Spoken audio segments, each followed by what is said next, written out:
because it doesn't happen terribly often.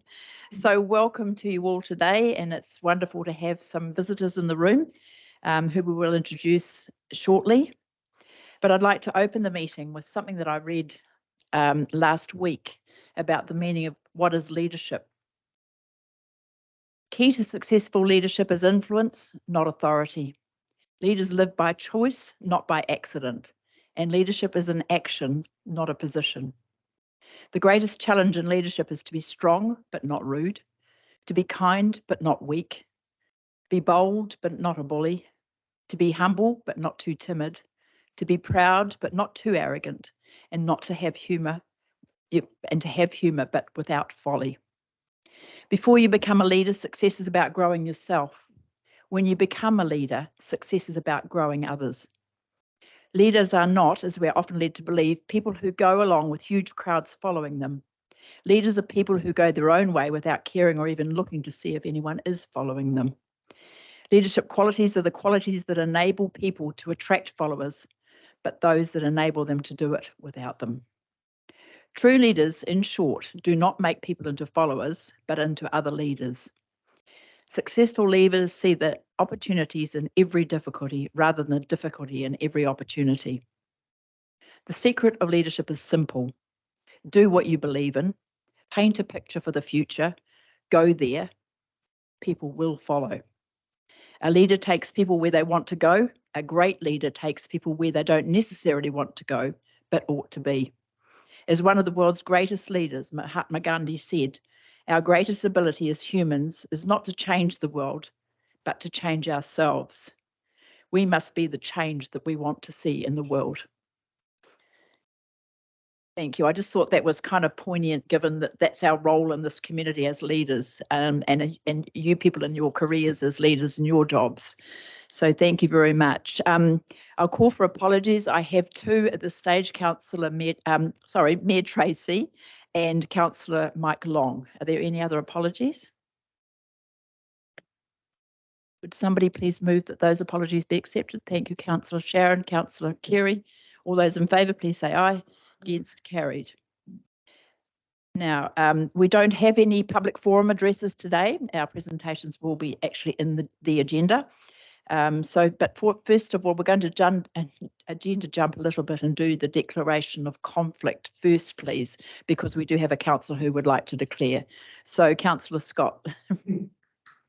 Thanks very much, Chair Allison. Just like to declare my interest as a board member of Rep Taradura. So although this isn't a decision-making meeting, I will be remaining at the table, but just wanted to have that noted. Thank you very much, Councillor Gilmore. So first presentation this afternoon is from the Tara Health Group. So I'd like to call please up to the table CE David Ireland. Sorry. Oh, sorry, Councillor. Sorry, Councillor Allison. I'm just declaring a conflict with the Sport Tararoa report, just because it mentions my business. Thank you. Councillor Erina, sorry, I didn't see your hand up. So David, would you like to come up, please? David is the Chief Executive of the Tara Health Group, and with him he has Andrea Monaghan, the Finance Manager, and Tanya Last, the Administration Manager. And you ladies are more than welcome to sit up there to mind him if you like. Please.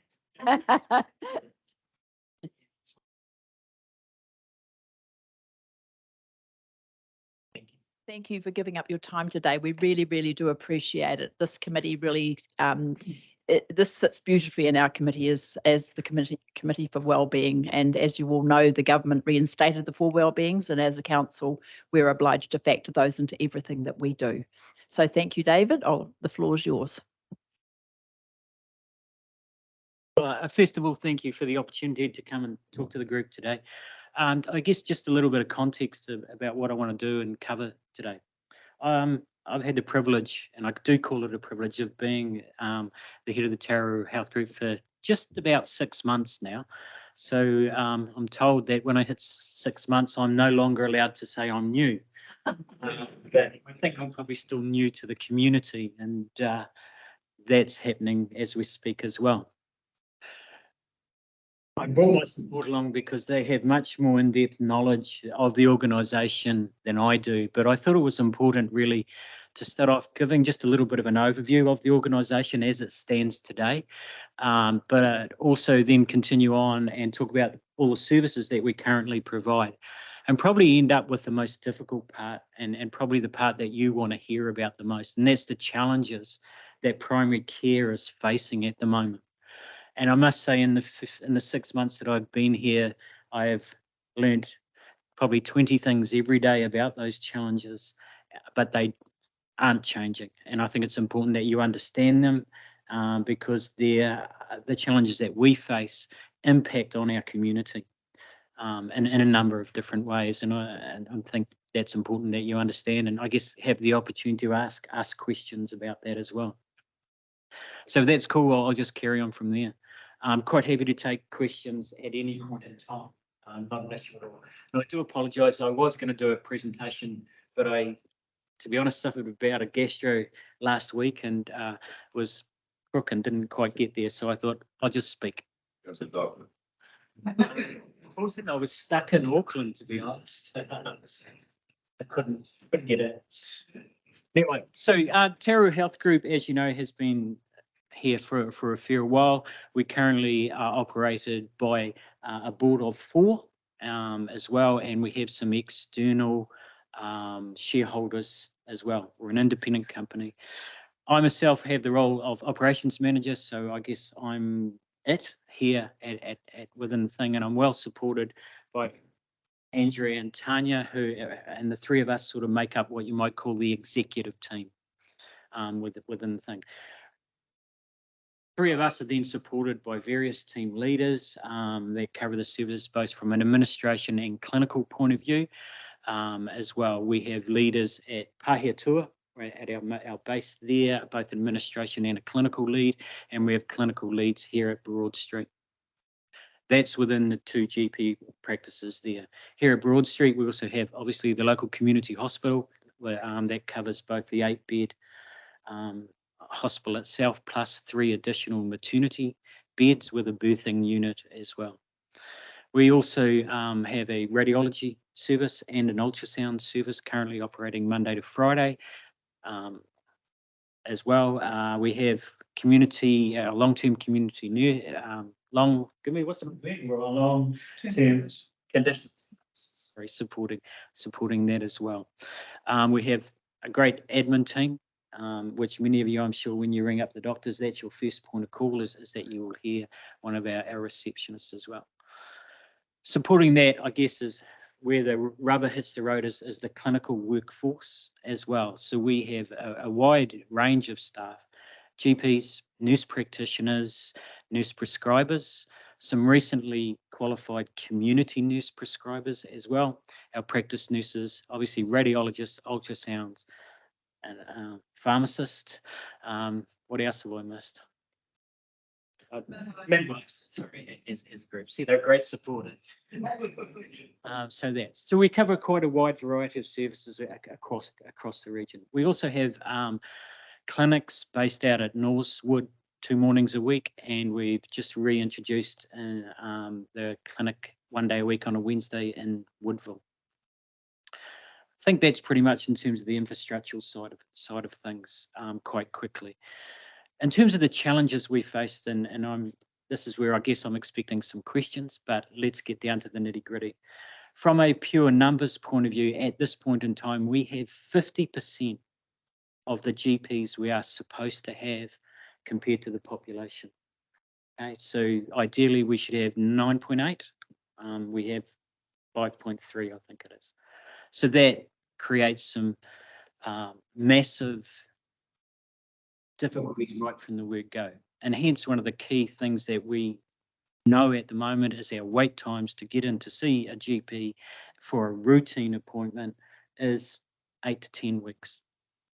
And that from a community perspective obviously becomes a big difficulty and a cause of concern.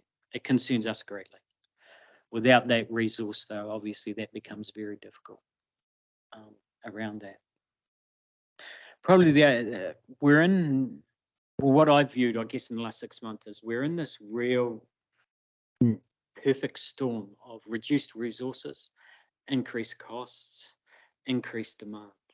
And what seems to be happening is that, dare I say it, since the pandemic has lessened off, there's a whole lot of unmet demand now coming through and hitting the services. So people who ideally would normally turn up with one thing are now coming in and knocking on the door with 3, 4, 5 different issues that need to be done. So what we call our comorbidities have increased. In addition to that, the pressures that are coming from the secondary services, so from Palmerston North and getting pushed back to us, are increasing as well. So we might typically do a referral.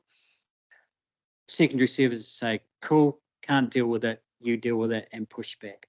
And so that also creates an additional load on an already stretched workforce as well. I know I'm painting a dire picture, but I think it's important that you're really clear about those things. From the financial point of view, obviously, there's some changes there. We all know about the cost pressures in terms of CPI and those types of things. But just to give you an example of some of those pressures that we've experienced, we did some work recently around the hospital. And I know Councillor Ward will be very familiar with that. But we tracked it back to our revenue versus our expenses right from when the hospital opened. During that, 15, 20-year period, our revenue has increased by just over 20%, but our costs of CPI, has increased by over 50% during that period of time. So obviously, immediately there's pressure that comes in. In terms of the resources and the demand, I'm sure you're all very aware that GPs and even nurse practitioners as well are in short supply, not just here in this district, but nationally and internationally. Tanya does a brilliant job in securing locums, but they cost a heck of a lot of money, to be perfectly honest with you. We also utilise telehealth in that area as well. It's also difficult. On top of that, I guess what I've learned is rurality and the complexities of obtaining staff and in the rural sector adds another complex addition to all that. That's the picture, I guess, I learned to paint, but I think it's really important to do two things additionally. One is acknowledge the staff in the organisation. I say I've only been here a short time, but I've very quickly learned that the staff are a really good team and they deal with a heck of a lot and support each other magnificently, to be perfectly honest. One of my key concerns moving forward is my staff's well-being and health and well-being, because they have to put up with a lot of abuse, and that is increasing. And if there's, I guess, one message that this group could help us with was talking about in the community that sort of behaviour is not tolerable. We've had to be blunt, we've had to trespass people because of behaviour. But as I say, the key thing there, the positive there, I think we've got a really, really great team doing a really good job under extremely difficult circumstances at the moment. I can't see any light at the end of the tunnel in terms of the GP resource for some time either. Is there anything else you've got to say? Just about the newsfeed. So as I've talked about, in terms of having reduced resources, and we've changed our model of care. So now we're trying to have it as a nurse-led process. So the majority of the community, when you ring up now, you will talk to a nurse or see a nurse first. Please be assured GPs are in the background providing advice and guidance and support, but we have to utilise our workforce the best way we can, and we've made sure that we upskill the nurses for those things.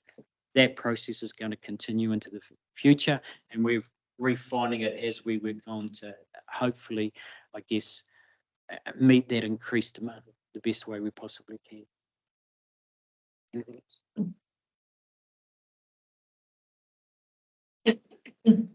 So the GPs and stuff.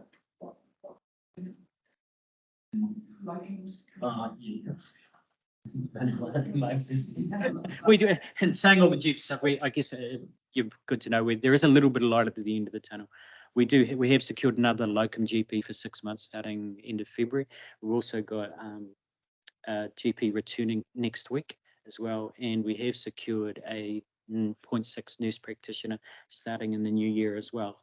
So we are trying our very, very best to fill those resources, but the pressures will continue, because even with those additional things, we will still be, considerably under what sort of the guidelines around for supporting our population. So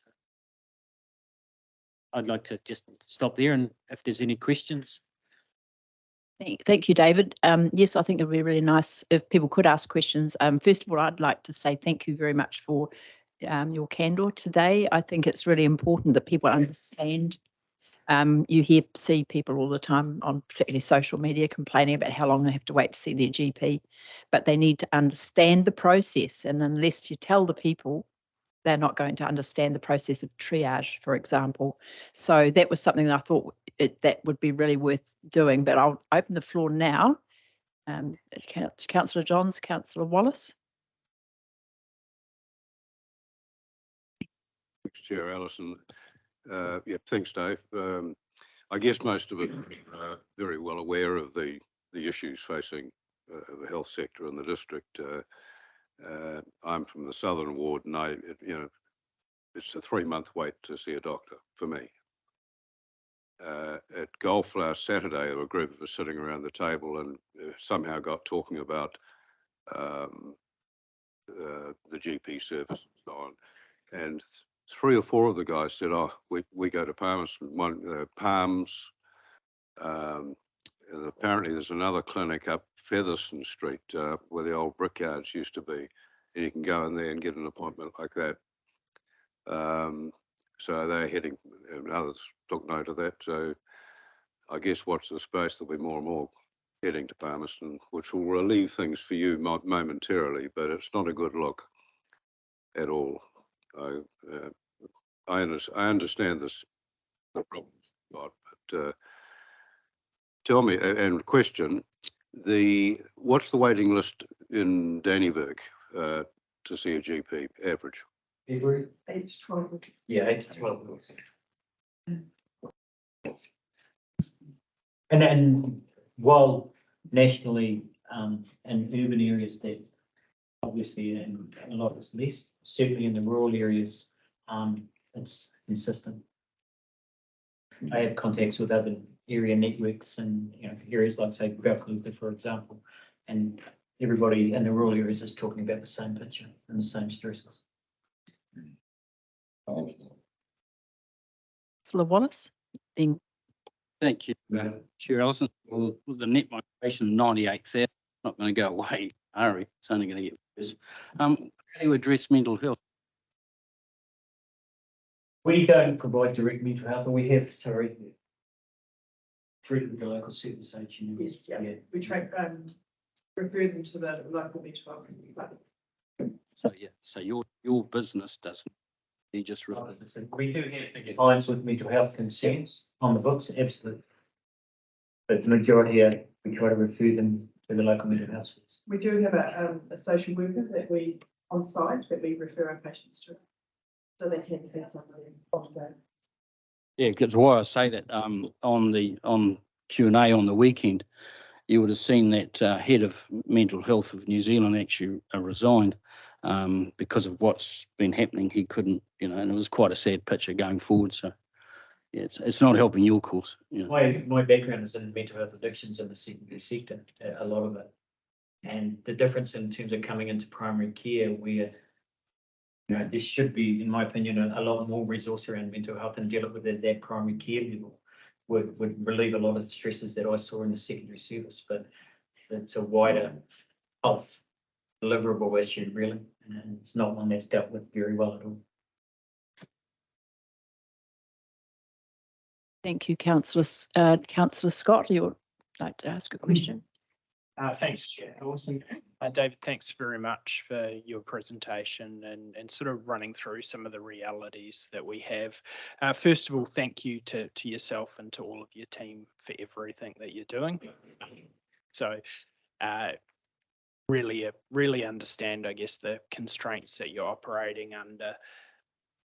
In saying that, that doesn't necessarily sort of change the outcome necessarily for people out there. And what I guess I was wondering is, as a council, is there anything we can do help. So, you sort of started talking a bit about, where we could help perhaps with bits and pieces, but can you think of anything that we could do as a council to, help provide a little bit of wind to your sails, or whatever it might be? We have a real interest in trying to help our community as well. I think if there was one thing I'd probably concentrate on initially would be council and ourselves. Push your button on it. Apologies. I think if there was one thing that council and I and us as a group could work on would be a good education and communication package to the community to get them to understand not only the difficulties we're facing, but also communicate about the nurse-led clinics, and therefore we can hopefully manage their community expectation around that, so that when they walk in the door, they know it's going to be a nurse initially, they know that but they also understand that there's a GP in the background that is going to support that. Because, historically it is, you're my GP for the last 30 years. And so that would be one piece I think the council could help us with very much. Thank you, Councillor Gilmore. Councillor Wards. Thanks, Chair Ellie. I probably have a couple of questions if you may. Hey, David, congratulations. You've got a fantastic team behind you, and this community is well blessed to have you and the team that you lead. A couple of things you reflected a little bit around historical financial funding, and when the organisation first got set up, it was a pretty good deal that they had, but I'm glad that you have reflected on it's way out of step now.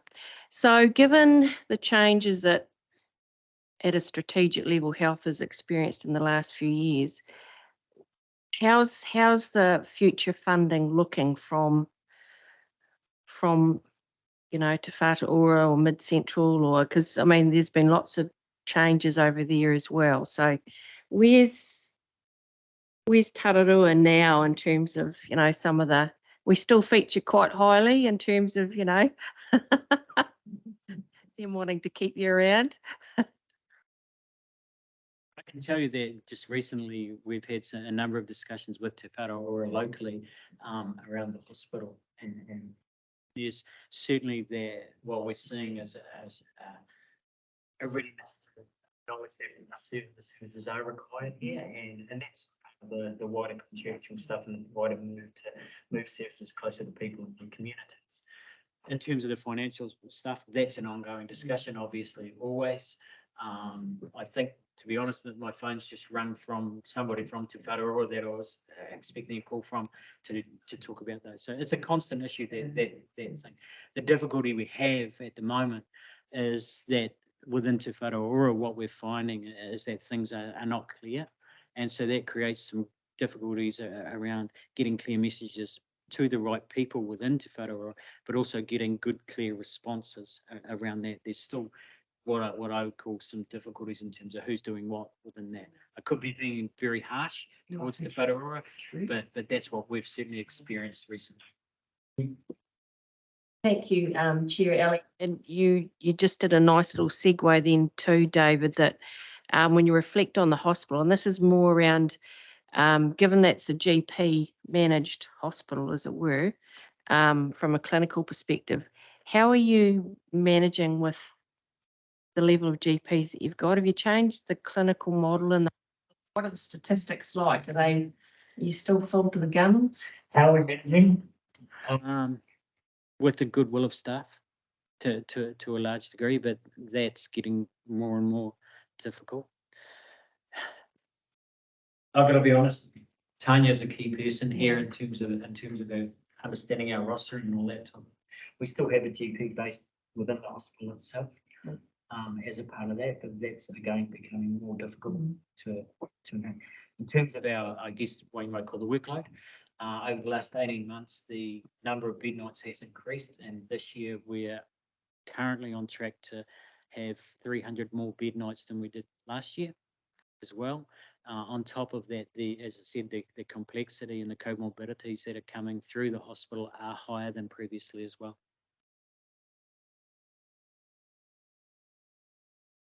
Thank you, Councillor Wards. Councillor Sutherland. Thanks, Chair Ellie. Thanks very much, David. I was Councillor Steve. A couple of things are very obvious to us with the increasing population that's hit New Zealand, and obviously in our district, Tararua, we're seeing the results of that, which puts pressure on lots of things in court, including yours. But I would agree with your earlier comments about some of the behaviour. I've been popping in and out of there a little bit in the last few months, and I'm really, really disappointed in the behaviour of some people. In my experience, the service we get in the health system and locally, if you really need it, is fantastic, actually. And the quality of the nursing staff here and the doctors is, it's 10 out of 10 for me. But I am really disappointed to see some of the behaviour, the impatience and the abuse, and you feel like really doing something about it, but it wouldn't help the situation. But just agree with what the girls, mainly the girls, are putting up with. Actually, it disappoints me greatly. But on a positive note, I was going to agree with you sort of mentioned what I was thinking of.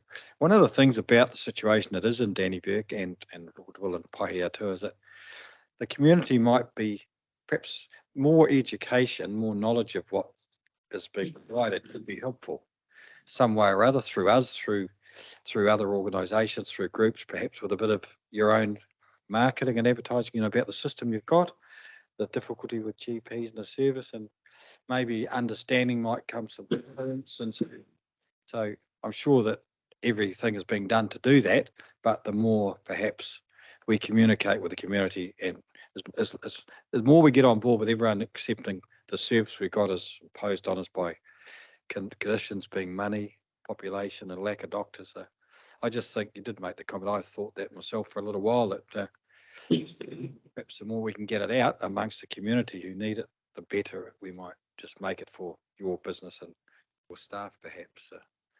More an observation than a question, really. But yeah, thanks. Thank you, Councillor Carey. Yeah, further to that, we totally understand that situation. I mean, as a local government authority, we scream from the rooftops that the funding model by government is broken severely, and the funding model for health is probably even more broken. And the only way we're going to get anywhere is to get to the top. And with all the change of government at the moment and everything's in limbo, it doesn't help matters. But I absolutely agree with your suggestion about comms, because I think that's really vital. I think when people don't understand even the quality and the ability of a nurse practitioner or a nurse that can prescribe, that can be, and that nurse then suddenly sees something that actually this person needs to see a doctor a lot quicker than what they realise, then you're triaging and you're actually providing that service, but it's filtered by need and importance. And I think that's something that really needs to be hammered home. But a question I'd really quite like to ask you, is there any sort of sign of anything at all around the reforms of the health system with this locality planning that can help to provide better for you as an organisation and a provider? At this point in time here in Tararua, when I haven't been directly involved in the locality setup, however, I did meet or catch up with one of the ladies concerned last week, and they've indicated that we will very soon be invited into that process. So yeah, just it's on the cards, but hasn't happened yet. I'm really pleased to hear that, because I mean, you are the grassroots of what's needed. They might be in the position of administering and planning, but it actually needs to factor in what you need. And again, this is all about communicating to people. So yeah, are there any other questions from anybody? Councillor Wards? Is the mobile bus still coming? Excellent. That's great. Well, I had occasion recently to, I came home from overseas very ill, and I could not praise more highly the service and the treatment that I got at Pahiatua. And the nurse practitioner that I dealt with was absolutely outstanding. She dug deeper than any doctor I've ever been to be perfectly honest with you. The follow-up was outstanding. So it does work. It's just about how you convey to the public. I remember sitting in the waiting room and I had my back to the windows, and normally I sit on the other side, and I was reading all the pamphlets up on the wall. And there was a thing up there that actually showed how many people had made appointments and not turned up in the previous week. And I thought, well, actually, you're preaching to the converted, because I'm here. That needs to be put out there, that people need to realise. And often if they've made their appointment 9 weeks ago, they may have forgotten, maybe they've recovered. Maybe that's a quick sort of shortcut. But or dead, or dead, Peter. But that's true though. I think that absolutely needs to be said, because that could take away an appointment from someone who really needs it. We currently have between about 35 and 40 did not attend per week across the organisation. And people, if they have a booked appointment, they are sent a text message the night before as well. So yeah, that is a concern. You think about that over a year, how many other appointments or other people could have been supported. And simply, as you say, sometimes people forget and sometimes people just don't turn up. And that is a frustration, absolutely. Having been a former restaurateur, I understand that completely. Councillor Wallace. Could you tell us that in a percentage? No, I can't off the top of my head, sir. I'm not sure. 10%, 20%? It would be 7 or 8. It's more Or than, less than that. like, I think it's 44 at Broad Street last week and 30 something High Tide. Yeah, so but in terms of the overall number of people, no, but I can probably do some work. It'll be interesting because, yeah, if you got a 10%, there's something wrong with the communication level, isn't it? Yeah, or whatever that, if it's really high, obviously. But I know about people that don't turn up and they scream from the rooftops when they don't get service. But they feel crook. They don't look after themselves. And when they're crook, they want to go to the doctor to fix them. We live in a state of hypocrisy. Judge. I don't know money. Thank you, Councillor Wallace. You know, that's dead right. I think communication and telling the people is really vital, particularly when you're getting people coming in and being abusive. They need to understand the pressure that you are under. So are there any other further questions? Keep your heads up, Dave. Yes, absolutely. And thank you for everything that you do for our communities, because we'd be certainly lost without you. And I guess for us too, it's difficult for likes of Pahiatura and Ekatahuna because our nearest hospital is Palmerston North. And again, with the funding model broken, that makes, you know, sitting in there for an entire day pretty tough. And a lot of people can't afford the city doctor's fee. So it is an issue. And we just hope and pray that this locality planning actually does come to something and does provide us as communities some comfort that we're going to have the health service come to the people as opposed to the people go to the health services. So thank you very much for your time, all three of you. We really, really do appreciate it. And I think we need to keep in touch. Okay, thank you.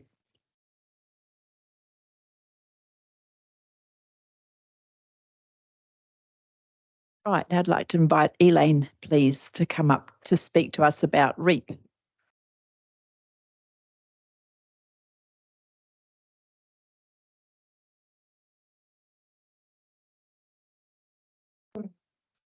Getting started, I apologising for not having a PowerPoint, and I'm kind of apologising for having a PowerPoint. Just thinking, imagine how often you have to sit and draw your way through things, but that was a good way of keeping me on track, because my goodness, there's a lot that goes on in REAP, and I'm trying to capture the essence of it to share with you.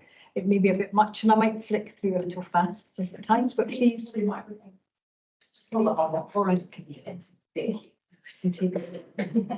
please feel free to slow me down. That's a combination of how much I've got to say and the accent. I appreciate that can create a challenge. Okay, cool. So I am not new to Tararoo REAP because I've been there 8 months now. I feel my feet are nearly under the table.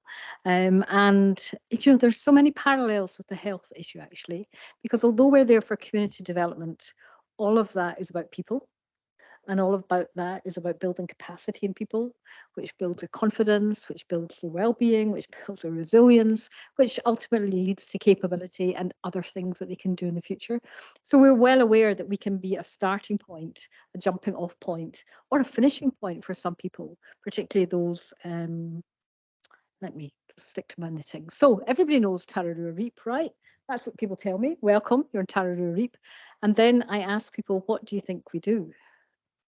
And people don't always know. Or sometimes they know the one door that they've come in and that they've had experience of. And so today is about maybe summarising some of that. So we have 4 strategic priorities, and how many strategic priorities can any organisation have? We build knowledgeable communities, we contribute to intergenerational well-being, we prioritise respectful relationships, and we strengthen our own position to provide that support. I prefer, we help people in Tararua from twinkle to wrinkle to grow and develop. And I love that twinkle to wrinkle because it literally is true. Early childcare through to seniors, everybody in between, and parents and all the rest. So we are organised ourselves. A restructure went on about a year and a bit ago, I think, and we have core services that service us and other community businesses in the area. So we work to help build their capacity on financial planning and financial bookkeeping, that kind of thing, for youth services, for example, and offer governance support and minute taking, etc., as another service to other organisations, because we have a little bit of scale and we have that expertise in house, so we share that love. Our team is organised around about budget services, employment, education, and technology service, and of course our core service, which we share. Right, here's the people, because my job as general manager, frankly, is to get out of the way and let these people do what they do best, So like David, I am thrilled to be part of a very energetic, focused, committed, connected group of people who know what they're doing, and they've been teaching me this year, which has been great. They're multi-skilled, and you will see a few faces appear a few times in different teams, and that's because we have a matrix delivery mechanism which double counts some things, gets people doing more than one job so that they can make a contribution across the board. So budget and financial services, what's that about? Often it's crisis. Often people come to us because things are really broken and things are in a bad way. And they come through that door. I would say about a third come through that door because they've got nowhere else to go and they're feeling very desperate, right? So Julie, Roseanne, Kerry, and Deanna will work with them to help sort the mess out. They tell me the first meeting's always tears. The second meeting's starting to gather data. And the meetings that follow after that are about tidying up the mess and building capacity to not get back in that mess again. No doubt about it, there are some people, because of their circumstances, will be back in the mess again, because you cannot make top lines and bottom lines add up if they don't add up, but you can help even that score a wee bit. But as well as doing that one-to-one work, we watch and listen to our community and take the cue from them as to what they need. And one of the things that we developed last year was this program. Oh, no, it wasn't. I've clicked through two. No, it's not. Okay. Which was called, I've got different slides and I thought I had, sorry, Ducks in a Row. Great name, but the Ducks in a Row is about helping people get together their insurance, their end of life planning, their care plan as they're older, their wills, their all the things that we all know we should do in later life to get sorted out. And often people come to get their budget sorted when they've not done this stuff. So helping build that capacity earlier and be that fence at the top of the cliff rather than wait till things get really difficult later. Here is our technology team. We deliver one-to-one advice for people to help make their technology work for them. Often, for most of us, our technology is smarter than we are. So we help people dig deep and make sure that it works for them, and they can literally come along, make an appointment, bring their phone, bring their computer. We can sort out some of those challenges for them. Education and whānau, so we're here for families and we're here for individuals. This is a major team, and this is one of the contracts. We're one of 13 REAPs across New Zealand. And the umbrella organisation is REAP Aotearoa, and REAP Aotearoa sits with a contract with the Ministry of Education to deliver adult education, and with TEC similarly. So that team delivers on their behalf. So REAP Aotearoa disperse the funds around the different REAPs based on demand and need in their community. So Caroline, Mel, Rose, Laura, Shelley and Alicia do early childcare work. They work with playgroups. They build capacity in teaching staff. So if you're in Palmerston North or Wellington, of course you can just turn up at somewhere to get your PD, but we bring PD into the schools so that they're keeping themselves abreast with the latest technologies, latest pedagogies, latest science and latest information. We provide service. I mean, it's funny, it kind of doesn't matter what people ask for. We then just say kind of yes, let's use that budget to make some of that happen. How are we going to do that? Who knows? Let's find out. And we just go research, and it doesn't always work. Sometimes we find excellent tutors for groups or individuals. Sometimes it doesn't quite work, and we monitor that continuously. So that depends who we invite back, of course. When we were talking about mental health earlier, I was thinking about what we do as mental health by stealth. If people are engaged, educated, get information, have purpose, have somewhere to go, something meaningful to do, or a way of adding value to their lives, we know that that enhances mental health and all that goes with that. So the activities under education can be anything from electronics, from a chess club, parenting and teaching, parenting classes, PD for teachers. There's just actually not a subject I can think of that we haven't or couldn't be delivering.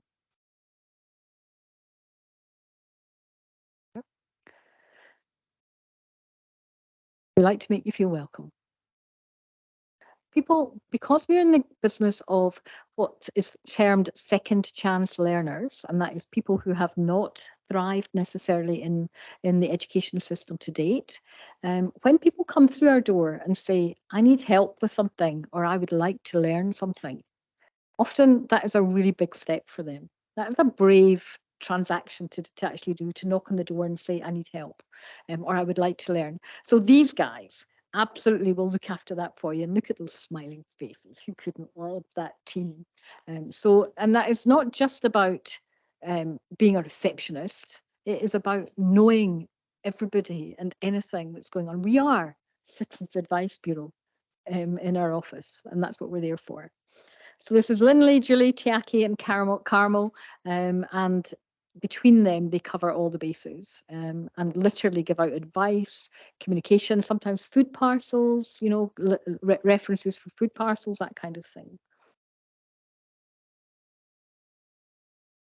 There's Tiaki and Carmel again, because they're multifunctioning, but who you see there is Alice Franklin, who's our new marketing manager, because in this game, and it's your business as well, it's not enough to do a good job, as we've just been discussing. It's so important to communicate what that job is, how that job works, that job has been done, because if people are not directly connected to the good things that are happening in their community, they're not witnessing it, they don't believe it happens. So communicating that and sharing that is down to this team, and they lead that on our behalf. Employment support. My own background is economic development, and at the end of the day, if the jobs aren't there, the community will not be well, really. It's not going to optimize its well-being and its functionality.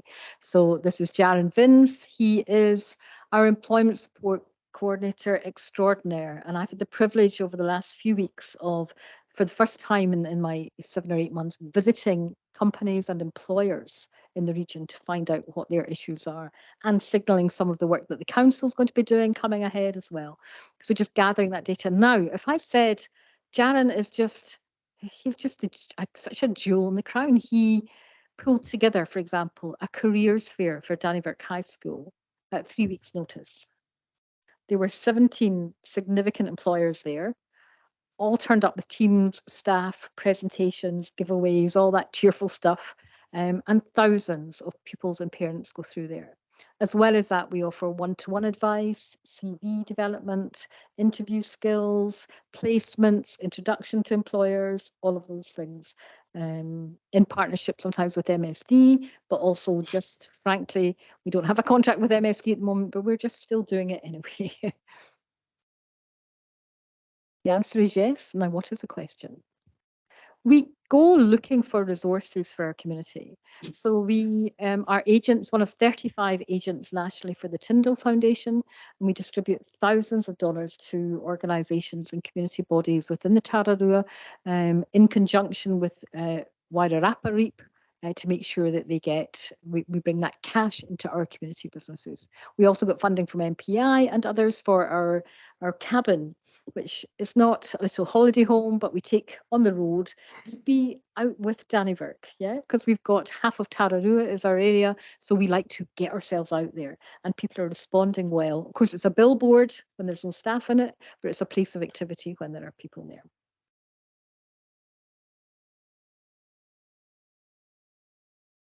So what we're there to do, it doesn't matter what is needed. Our first question is it needed? Are others doing it? Because we do not duplicate effort, and we reach out to partners if others are already doing it. And if they're not doing it and it's a need in our community, we try and do it in partnership with you. Open to any questions.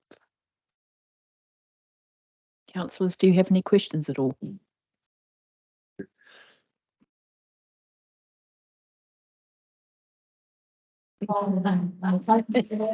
had to.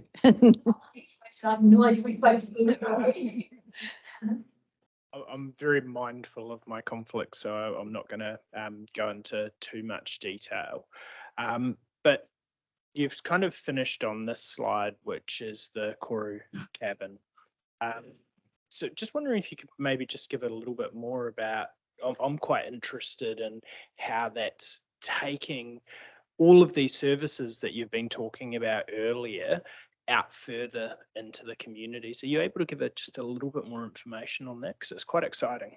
Absolutely. So again, just was that the risk of seeming Dannyvirk central.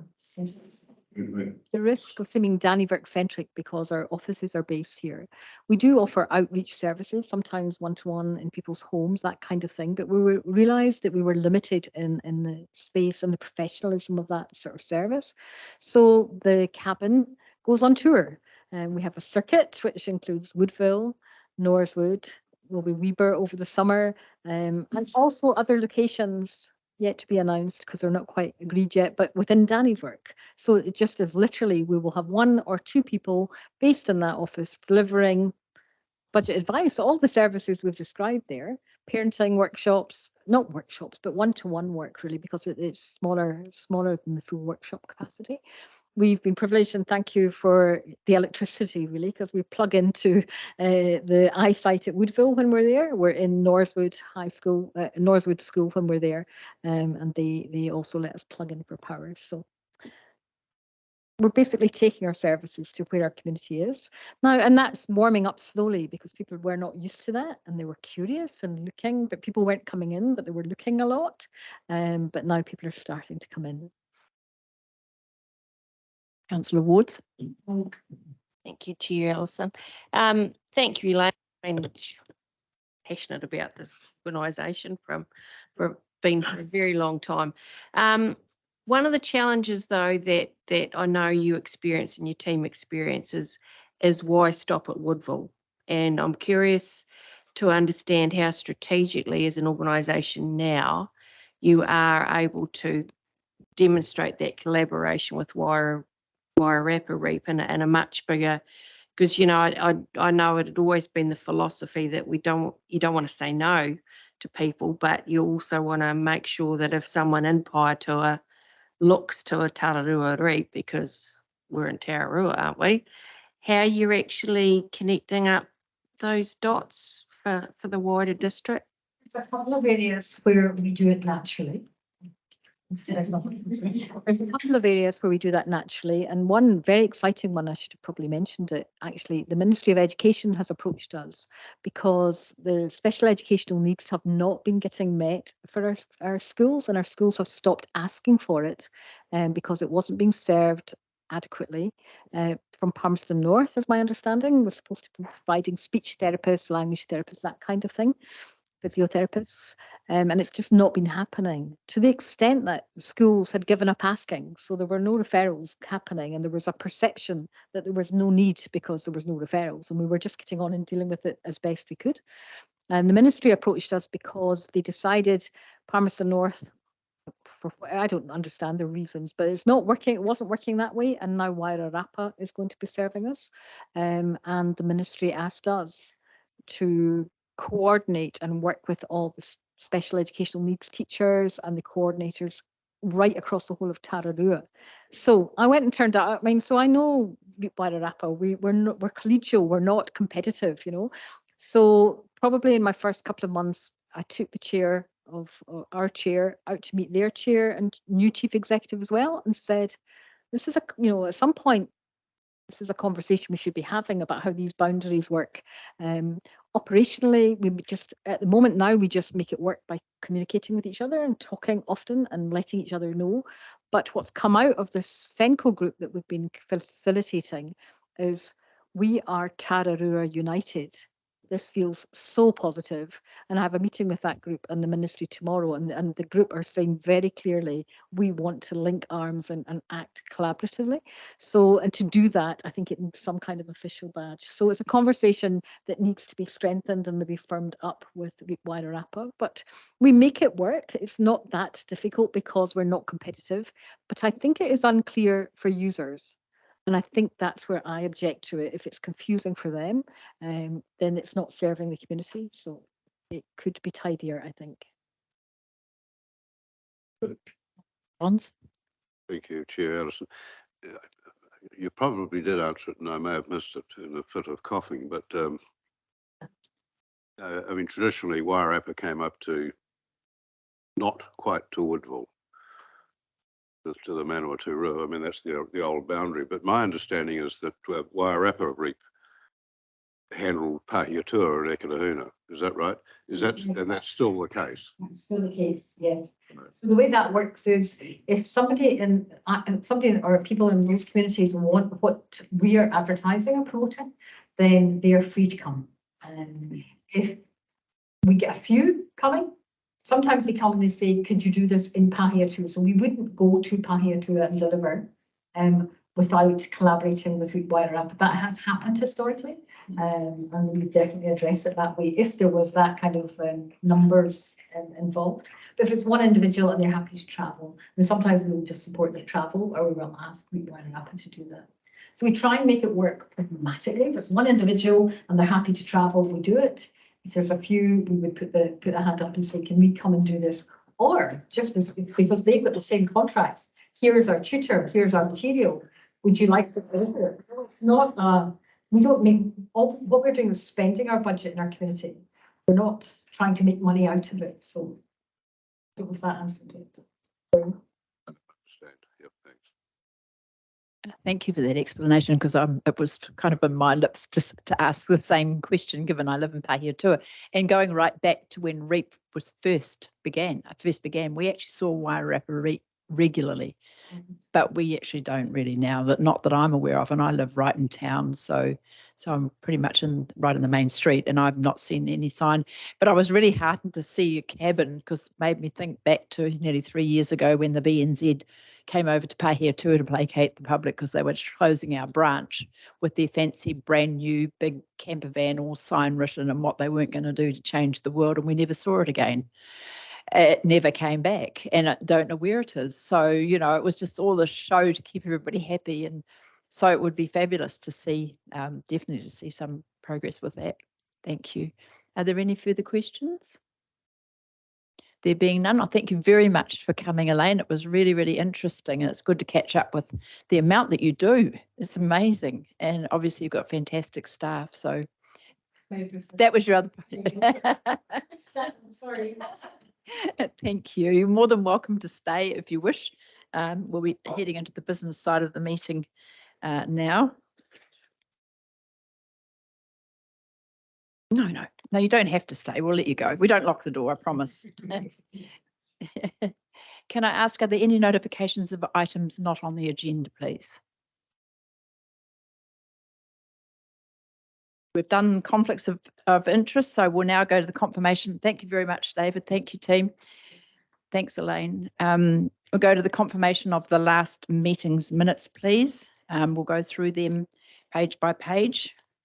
So page 5, page 6, page 7, page 8, page 9, and page 10. Could I have a mover for that account be received? Thank you, Councillor Scott. A seconder, please. Thank you, Councillor Peters. All those in favour, please say aye. Against, carried. Right, we'll move on to reports then. We have the Sport Tararua quarterly report first up.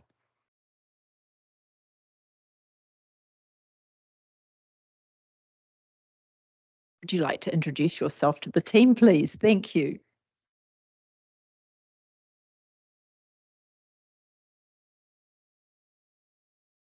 Mauriore e te whare, ko Hinika o sa Monday tōku ingoa, he uria hau no Ngāti Kahau ki Whangaroa me Ngāti Kahau Ngunu, ai noho ana au ki Tamaki Nui Arua. Kia ora everybody, my name is Hinekawa. I am the Tararua Community Connector for Sport Manawatu. I hail from the beautiful Hawke's Bay and far north areas, but grew up here in Dannevirke. Have been here for about 17 years of my life. So I consider myself a local now. Yeah, thank you. I just want to say, first of all, start with saying thank you for giving me the opportunity to speak on the report. Yeah, I have been in this role since the last week of August. So part of this report, I probably won't touch on because it's not my writing, but yeah, just wanted to brief that, yeah, some of these things. But I will take the report as read. Sorry, I was going to say written as read. But I would like to touch on a few highlights and events that are coming up that are mentioned in the report. First of all, I'll start with the participation groups. So in this report, it says that we, as one of our outcomes for Sport Tararua, we are wanting to increase the national average of participation in our district. I believe we have a lot for our rangatahi and for our kaumātua, but we don't have a lot for our adults, that age bracket in between. So I, at the moment, am organising different Have a Go series for our adults to see what it is that our community are wanting and what activities. For example, we have cardio tennis, which I never knew existed. Cool. Cardio tennis. So we're going to be starting up a Have a Go series for that, but also different activities and sports, so that, or just adapted sports that already exist here in our district. The second thing I'd like to touch on is the Woodville Community Day. So I have been working alongside Woodville Primary School to be able to hold a community day for the community of Woodville, obviously, and it says here in this report that it was meant to happen in this term, term 4 of this year, but we have pushed it out to the first term of next year, just so that we are able to give the event justice and have everybody that needs to be involved in that. So I'm hoping to make it to I am hoping to connect with Positively Woodville before this event is organised, so that we have everybody's say in this event. The next thing I would like to touch on is the Tararua Sports Awards. So I just wanted to thank Mayor Tracy for giving us the dates, confirming the date for us for the Tararua Sports Awards. So that will happen on the 22nd of March next year, 2024 in Pahiatua. So this year's one, next year's one will be held in Pahiatua. We have a venue confirmed, so that will be at Tararua College. They have kindly given us their hall. And hoping to, the nomination forms will be open before Christmas this year and closed in February next year. And then the next activity that I'd like to touch on was just the Tararua 7-a-side tournament that happened in August of this year. It was a very great success. We had about 17 primary schools and 72 teams competing for the whole day tournament, that was over 650 students participating in all sports, from rugby, netball, hockey, football, and many more in between. And I'd like to say a big thank you to the council members that were there to talk about the long-term plan and have that relationship and connection with us at the Tararua 7-a-side tournament. So thank you. And I think that's me. So if there's any questions, I'm happy to answer any questions.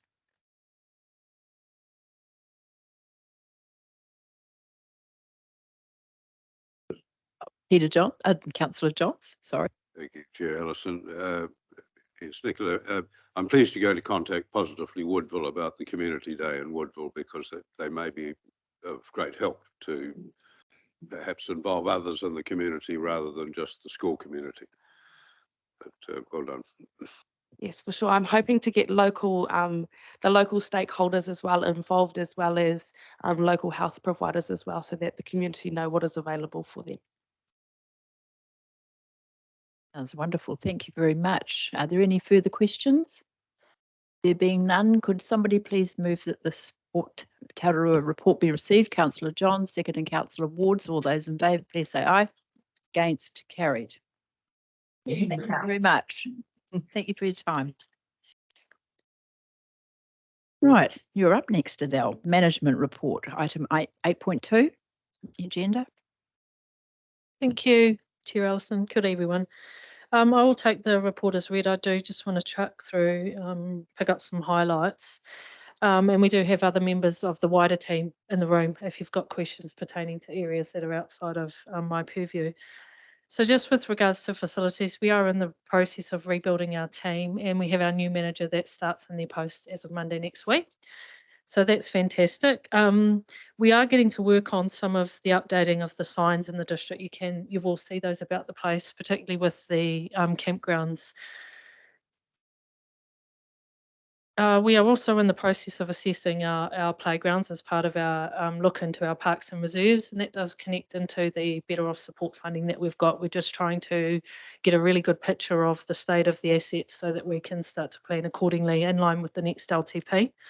So that is picking up some areas that do require attention, and as such, we are sending one of our staff members on to a course to help us to bring a lot of that assessment in-house, which does help to keep our costs down. You'll see we do focus in on some of the CRMs that we're receiving. Those will be further picked up in the report later on the agenda today. But in relation to the CRMs that do come through our team, it is a lot of cleaning, vandalism, trees, mowing, maintenance and cleaning. If we move on to page 32.4 with the community development, I just wanted to highlight we are moving through the plans, and I think Kimberly's done a fantastic job of trying to timeline these for the elected so that you can see where we are with progress. But just in relation to 4.1.4, the Woodville Community Plan Development, that's been highlighted incorrectly. That is still in the initiate phase, so it's not actually in consulting on the draft. So just with regards to those plans, once 4.1.3 Pahiatua Community Development Plan, that is at the consultation phase with that community. Once that has been finalised and the community are happy with it, it'll filter through ELT and for them to have a look at how that's been presented, make any tweaks, and then it will come through. The intention is to bring it through this committee. Just a quick question. Any idea how they went with the consult on Saturday at the Christmas parade? Oh, Colin. Thank you, Colin. I'm just really interested to know how that went. It's waved as we left, actually. So I don't know if you noticed that was us walking down the high street. So consultation was successful. Mayor Tracy called in at the stand there as well. Numerous age groups were giving their feedback, and it was interesting that it was also obviously across Taurua that was in attendance, so from Dannybrook and Woodville, etc. So there was interest from across districts as well. But a good soundbite. Most probably, I would request a quieter location next time because we were right near the band and the music, so it's quite hard to without losing our voices. But generally, yes, good discussion. Scott would like to ask a question. Thank you very much, Chair Ellison. Just, I guess, while you're there on this particular topic, do we know, will there be further consultation on the community plan, or is that all that there will be? So what was done at the Christmas parade, will it be looking to be adopted following that, or is there some other events to make sure that there's some other community views in place too? At the present time, that is the only consultation that is timetabled. The feedback is going to be taken back to Explore Pahiatua on Wednesday for their obviously overall group's consideration. And out of that, then obviously they'll see if they need to seek further consultation. They may not have had feedback on every single of their major projects, and they may want to make more deep dives into those details that have been shared from the community as well, of those that want to engage. So watch this space is what I would say. Are there any other questions of Colin while we've got him in the hot seat? Councillor Wards. Not so much in the hot seat. Because we're obviously going to go, but it will save you a wee trip when I ask that question later on. Curious to understand those economic development workshops that were scheduled. I understand that I can see they've been postponed, Colin, but was it lack of numbers or? Yeah, jumping ahead, Councillor Woods, I was going to get there. Yeah, you're right. Absolutely, it is. We only had an uptake of 1 in the southern and 4 in the northern. So we're postponing. We're not cancelling. We are going to come back there. Thank you. And just that we're revisiting our delivery in that space as a result of our coming in front of council with LTP workshops. Thank you. Are there any further questions of Colin? Go for now. Thanks, Colin. Okay, could somebody, I know you can carry on. Sorry, Adele. Thank you. The community fundraising support, you'll see that we've got an agenda item in there, a report coming, which Colin will be back to speak to. So I won't touch on that there. We're really pleased to have Evan Morgan in the digital spaces, the successful recruitment there. So he's doing some great work to rescope the activity that's delivered there and really socialise it, push that suite of opportunities out to the community. And we've also commenced the build on the trailer. And just a reminder that that's fully funded externally, no cost to council with that. We're expecting that to be completed early in the new year. Mayor's Task Force for Jobs, we are losing our staff member in that role as of Monday because that staff member is moving into our facilities manager role. So we are out on the market for that. So do, if you hear about it, people are talking, do channel them through that role. It'd be great to get some great applications in there. I think, yeah, Alison, I guess just while you're on that, I do have some questions sort of earlier on that we can jump to, but I guess while we're there, for Mayor's Task Force for Jobs, knowing that from Monday, obviously we won't have someone in that role, being such an important role, who will be sort of managing any work that's required in there? Thanks, Councillor Gilmore. The responsibility for that does sit with me. So I will be overseeing. We are looking to increase the level of provision from our pastoral support to help to support some of those rangatahi that are already on the programme. And also just to highlight that we are ahead in terms of our contractual outcomes with that programme, which is great. We're, for tranche 1, we've already met and then exceeded. We're actually tracking for some of tranche 2 outcomes already. So we're ahead of the game, but we are looking forward and not wanting to have any rangatahi feeling unsupported in the transition phase, and certainly working closely with the Mayor alongside of that as well.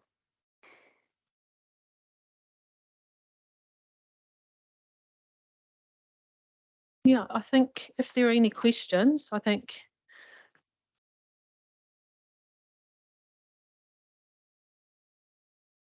Councillor Wards. Thank you, Chair Alison. Can we just back up the bus? Because there was a couple of areas that I'd just like to ask some questions on. The pensioner housing. I guess I wasn't the only one then that noticed. Was it an oversight, or do we really not have any of those numbers of people meet the criteria? I was a little bit concerned that the meets the criteria column was completely empty, so. Thank you, Councillor Woods. That is an oversight. We've really wanted to highlight, yeah, all of them meet the criteria. Yes. Thank you. That's what I wanted to say.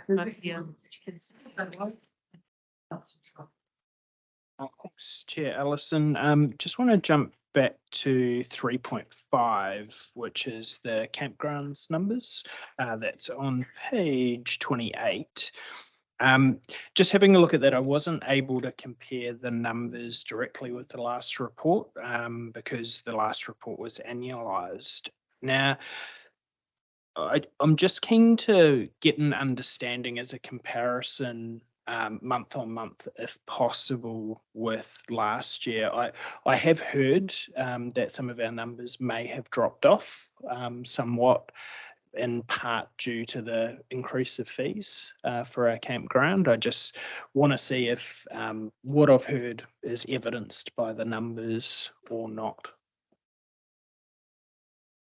Thanks, Councillor Gilmore. We have had a lot of discussions in our team with how we present the data in these reports, and you'll see that's why we've changed. But mindful that a graph that supports the table will help elected members to see track progress over time. So we are going to work on that. But just for your particular query this time around, it is a mixed bag. With Woodville, we've seen numbers increase. Pahiatua, it's remained the same when you compare last year. Dannyvert, we actually don't have last year's data for just yet, so I couldn't answer that question. And Ekitahuna is the only one that's tracking downwards. But we will be sure to make sure we've got the robust information for you in future reports. Thanks very much, Adele. That's really helpful because I suppose if the numbers have increased or stayed the same in two of the towns, that would not support that we've had any drop in there. Okay, cool. So if possible, I just wonder, Adele, would we be able to just get those comparisons? Because there is some discussion in the community, I'm quite keen to be able to provide the evidence to show that those numbers have increased or have stayed the same. If that could be emailed out, I'd be really grateful. Yeah, sure thing. We, if we can have a week's grace to make sure we've soaked up all the information from Dannyvert in particular, even though our relationship with them is quite close, we can push a report out to elected members just with the data. Thank you, Councillor Scott. Oh, sorry, Councillor Steve. Thank you, Chair. So Adele, we've got the data, but we haven't got it physically. So it's not a lack of data. I'm trying to figure out, has the records been taken? Because they must have been taken for the last 20 years, surely. So we can scale it. Yeah, that's right. So we can get the trend, because it seems like we go into bubbles of all of a sudden it's all like the dark ages, and then we come out the other side of, we're just going to start collecting the data again. Yeah, absolutely. That's a really valid question and one that troubles me. We do collect the data, but it's the sophistication of the systems in which we collect the data which makes it challenging to analyse.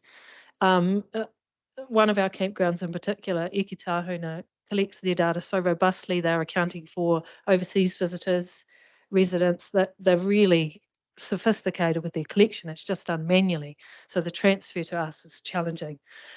With the Better Off support and the e-services, we are looking at those across council, all of the systems that collect data, so that we can present it in a timely and informative manner to council. And that's something that Grace is helping us with in her strategy manager role. So we're not there yet, but we are. That is the intention for the future. Supplementary, have we got a timeline on that, please? It's a tricky one. As soon as possible. I know that with the Better Off support, Mike might speak a bit to this later with his report, but we are at staffing. We are trying to recruit to a position that can help us to deliver on that project. Yeah, because indirectly that will affect the costs, and we're going to give people, you know what I mean, doing development or not, you know. Yeah, we've got to work with it. Yeah, you're absolutely right. And the longer that we delay with getting moving on that, the more the adverse impact it continues to have on our staffing, because the analysing the data is so time intensive for staff. Thank you, Councillor Wallace. Councillor Petty. Thank you, Councillor. Yeah.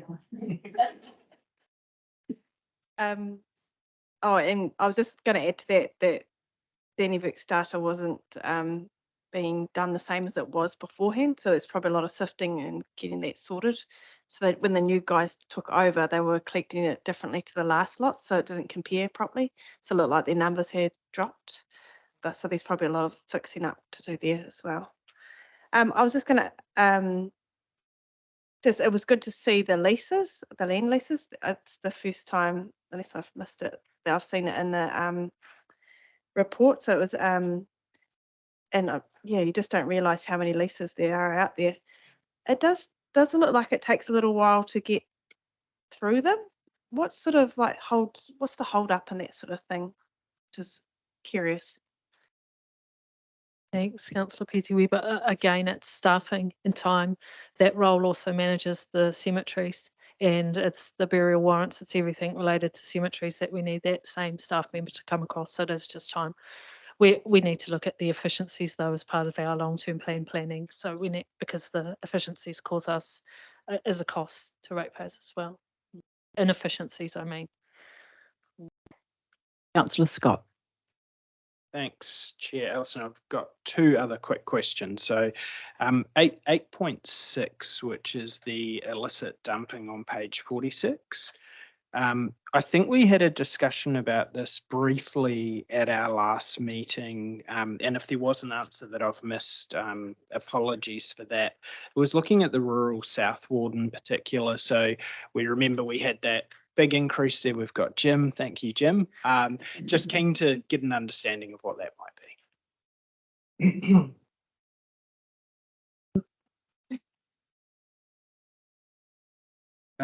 Okay, so through the chair, I did a bit of digging this morning, and the 13 that you're referring to in the Southern Ward.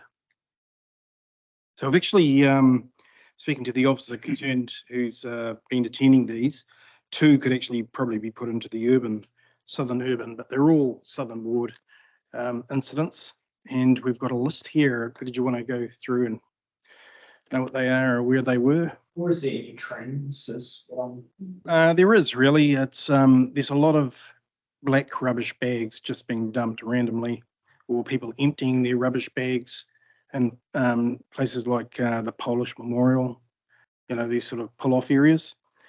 We've had carpet, fridges, car bonnets. One case, a trailer load of rubbish set alight. It was at Ekatahuna. Mattresses, dirt, garden waste. Yeah, just, you know, same old really. As far as tracking goes for illegal dumping, we're probably on par for what occurred last year, but that's not good because last year there was a jump compared to other years. So as all we can do is go through the rubbish, try and identify who's dumped it, and if we do have any luck, we issue infringements. We chase up registration numbers if we get hold of somebody reports something, but yeah, we have issued a few infringements, not many. Jim, thank you very much for providing that info and for doing the digging around.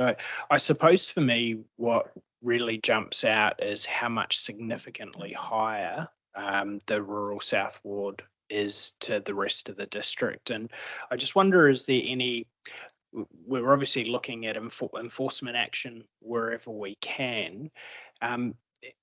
Is there any plans that we have in motion to try and address it, whether that be communication, whether it be sort of anything at all, to really try and understand what's driving it, why it's more prevalent in the south, and how we might go about getting those numbers down? As far as comms go, me, Tracy did actually put an article in the Bush Telegraph, I think twice, in relation to that. What we are doing is we have purchased some covert cameras to be placed in certain locations. Too much about that. As far as the rubbish goes, I don't know whether there's any real reason as to why, for some reason, the Southern Ward's attracting more dumping. I can say that for the abandoned vehicles, which have also gone up quite a lot, that's throughout the entire district. And there's a significant cost, you know, like it's $300 every time we have to tow a car. So it's quite frustrating. something we have to budget for now, so more than we used to. Mayor Tracy? Thanks, Chair. Just to follow up on the illicit dumping, I just wondered, Jim, is there any correlation in the southern part of the district? There is Miller Reserve, there's the Rongamai pull-off area, there is the Polish Memorial, and then there's the wonderful state highway site just at Woodville. All of those are actually Waka Kotahi pull-offs that have rubbish bins there, but that seems to be quite a high. Is it because they've got rubbish bins there that locals think they can drop their rubbish and get it collected? Because I think that's one of the reasons for me that the southern area is so high. And I've often, when I get grumpy around dumped rubbish, drive past and think, what would that look like if we asked, Waka Kotahi to remove those bins? Would it be any less? And just put a sign up, saying if you're resting here, actually please take your rubbish to the nearest town and put it in a bin there. Through the chair, there are quite a few in exactly like Anzac Park, dumped blankets, black bags of rubbish, the Polish Memorial, rubbish piled around the bins. That is a bit of an issue. But all the rest are like Gorge Road, Kumaroa Road, Valley Road, Mangaroa Road. So anywhere people think they can get away without being seen, they'll dump stuff down over the bank.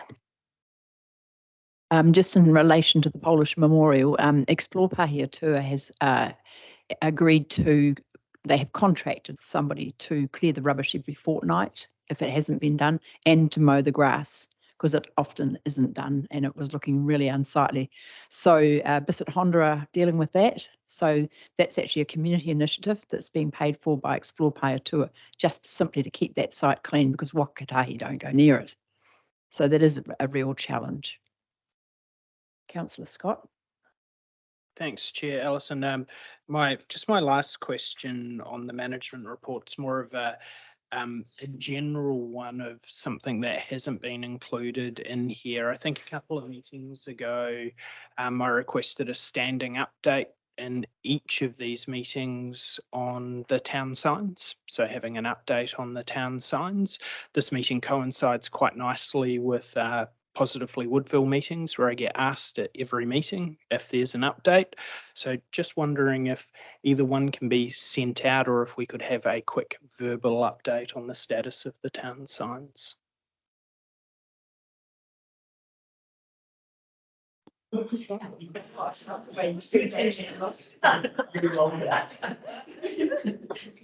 Yeah, I sound like a broken record, but again, it is about resourcing. We haven't been able to progress from having another design for our frangibility issue pushed through, and that's about a couple of things. We don't have the capacity within our own team, and the vast amount of projects that PMO have on their plate, and trying to prioritise those with a lack of staffing. We are prioritising that early in the new year, though, Councillor Gilman. We do need to remedy that within this financial year. So that is our aim. Mm. I just ask you, even if it's an update like that. Thank you, Councillor Scott. Councillor Peters. Yeah, I've got you next. John's. So,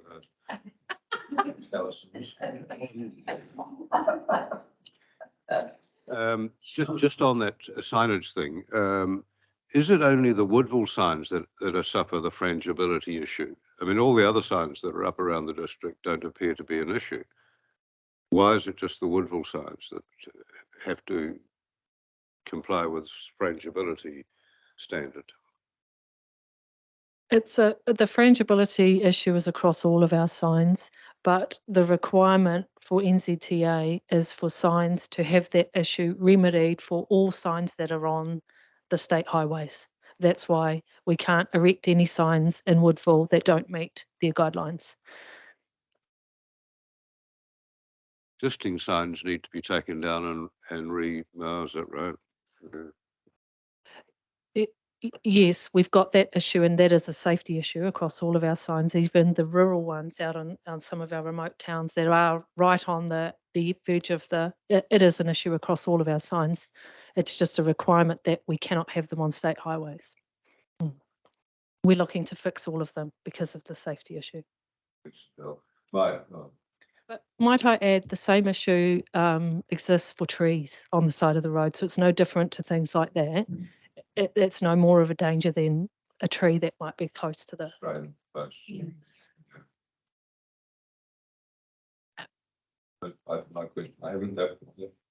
haven't. Councillor Peter, carry on. Thank you. Item 7.5, walk the new highway. Firstly, I'd like to thank staff or council generally for allowing the eyesight staff to take bookings for the walk the new road. I can tell you for the last couple of days they have been absolutely flat out. The phones just don't stop ringing.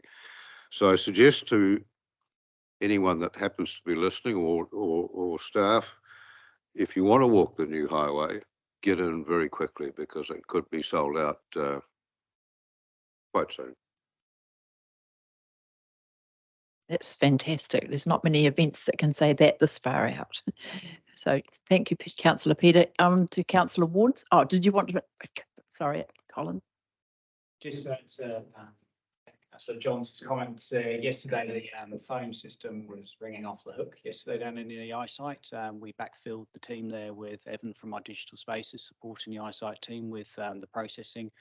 We got to a point where the answer phone was full of messages, so we actually had to put a triage in place to actually clear the messages to actually take those bookings. So it has been pretty hectic down there. Now we understand what the THG goes through on a daily basis. Councillor Wards. Thank you, Chair Alison. Can it, because you don't move, Jim. Two hats you've got on today. 8.2. Now, I didn't need a graph, and I don't need my glasses to see that the applications under the building consents appear to have dropped significantly.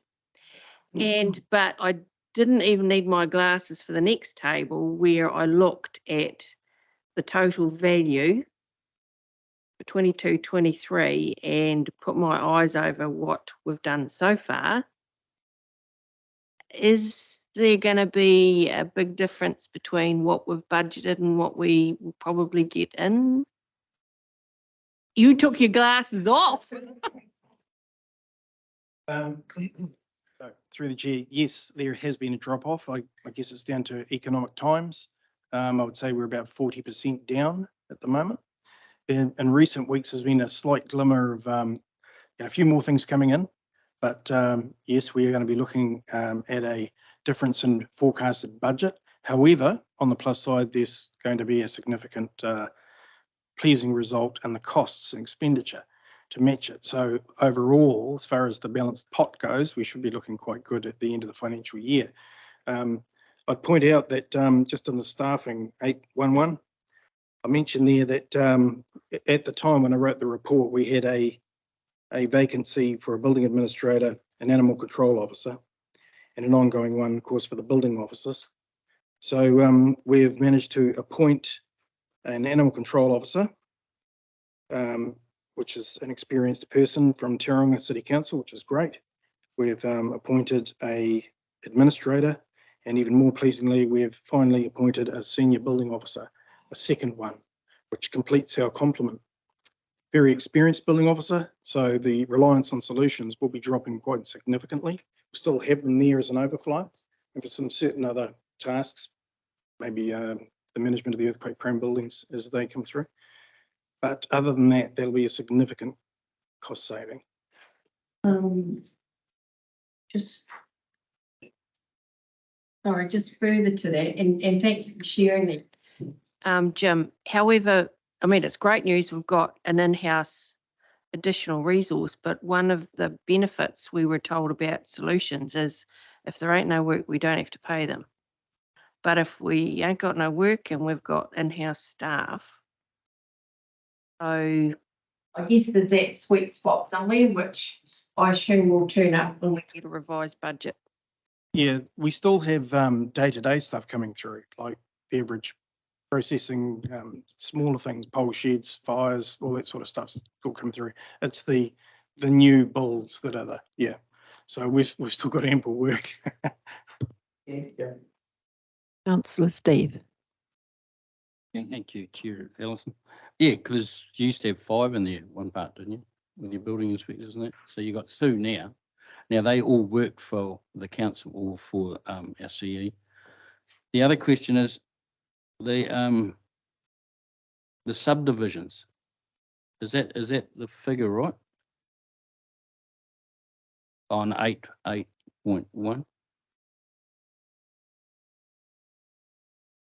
8.1.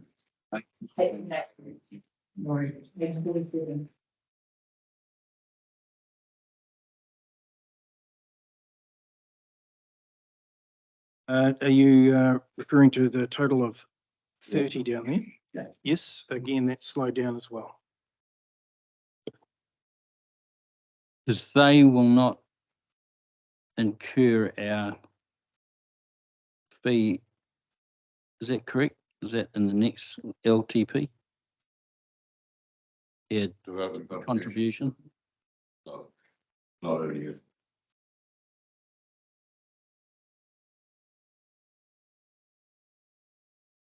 Thank you, Councillor Scott. Did you have something you wanted to add? Sorry, through the chair, I was just going to answer the first part of that question relating to the amount of staff. So it was before my time. When I came, the staffing were all employed or contracted out through to Solutions. But I believe there were 3 to 4 building staff and 2 cadets. But at this point of time, we're confident we have the staff to do the work. Supplementary units, I was meaning, I doubt if those guys would ever be sitting around with nothing to do with the amount of work that's in the council for the new regulations. Cheers. I guess also there's a bit of a dependency there on what the new government decides with what they said in their lead up to the elections of what they were planning to do with building consent. So that's going to be an interesting one to follow. Yes, that's right, and RMA as well. So it's a bit of a wait and see approach. Are there any further questions? There being none, thank you. I'll let you carry on, Adele. Thank you. At the end? Yep. Would somebody please then move that the report be received? Thank you, Councillor Steve. Seconded, Councillor Scott. All those in favour, please say aye. Aye. Against? Carried. So you?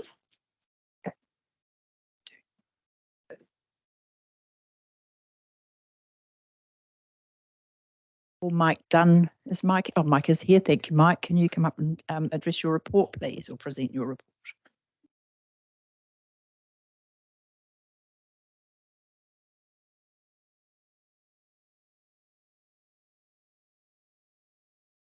Thank you, Chair. Mayor Tracy and councillors, ladies and gents, here to present on the projects report. As you can see, we're still saying capital program report. Again, I think I discussed it at the last one. I'll look to try and start bringing in some operational ones as well into the space, and that should be reflected within. I've gone back to an older sort of style for some of the highlights of the projects. I've taken the report primarily as read, and I'll just give a bit of an idea, I suppose, that project health status, it's already been mostly conveyed through the management report. Obviously with the new management and staff, we've been going through it as a massive review. So, and that's been looking forward as well into the long-term plan. So that's been trying to bring everybody up to speed with where we've got to be and carry on from there. So that being said, that's the resourcing sort of issue that we've been going through, and then progressing the projects as they go. I'm sure everybody has some questions on the projects, and I'm happy to take those. So happy to step through or however. Any questions from the council, please? Mike's report. Looks like you must have covered everything thoroughly. It's a very good report, and it's really, really easy to follow. So thank you very much for that. I found it a lot easier, to be honest. I think it's really good the way it's laid out too. So, well, being no further questions at all, any questions at all, could somebody please move the report be received? Thank you, Councillor Steve. Second to Councillor Naoma. All those in favour, please say aye. Against? Could I ask Yep. one question? Oh, Sorry. On page, yeah, it's just those pages. These laptops aren't user friendly. And I don't know how you're going to do it, because if you reduce it anymore, but we can blow it up. But if you keep it all in the horizontal, we're sweet. Because it'll just keep flipping. Thank you. no, so we have a mover and a seconder. All those in favour, please say aye.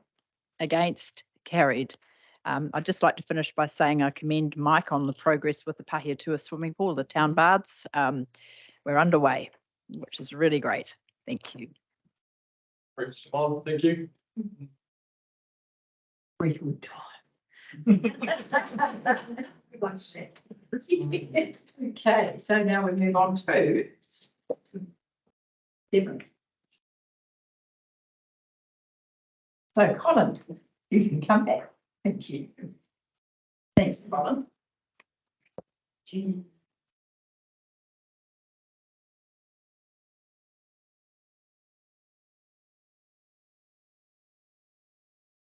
You, as part of this report, I've been asked to pull together the funding distribution as some tables, noting that the detail is quite detailed, so you may need to enlarge your screens. Sorry, I'm doing the same. For 22-23 financial year and 23 to present date. So I've tried to keep it as accurate as I could to the point of reporting. Giving you a complete breakdown of funding that has come from council to community, and obviously touching on economic development funding there as well, but also expanded out slightly on the request to actually also include funds that have gone from places like creative communities. So you can see the breadth of work that has been done over those 2 financial years to date. In addition, and I've noted it with an asterisk, we haven't brought through the recovery funding that has gone out to community, because that isn't BAU work. However, I would flag that excluding the Mayor's Relief Fund, that I'm not party to those details, we brought in around about $530,000 of additional funding to support the community, whether that be in business or direct to community. Open to questions. Thanks, Chair Allison, and thank you through you to Adele and to Colin. Thank you very, very much for this report. It's a really good report, and I think it's one that really lifts that level of transparency out into the community, and really helps me as a newish councillor really understand some of that funding. So I just wanted to start there by just thanking you for your time within it. I have a few questions, fairly minor questions on the report, but just the very first part, when I look at the community support grants, can I just double check that those are all grants that are passed by council resolution? Is that correct? Or are these, they're not? So these are annual grants that are paid. I believe they are paid on invoice, so they're not on resolution on an annual. Looking at the nods around the room, that seems to be what I'm picking up as well. So those are consistently paid and consistently paid out through from invoices coming into us. So they're annual supports. Sorry. Sorry, Colin, Councillor Gilmore. Ellie's just reminded me the elite sports person line, the last line on that does come through council for resolution.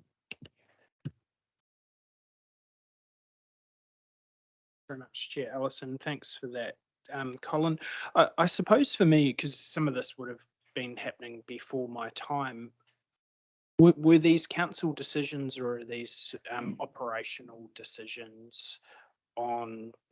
So if we're invoicing, if these organisations are invoicing every year for them, I'm just trying to work out how that got put in place, and is that an operational decision to fund these groups?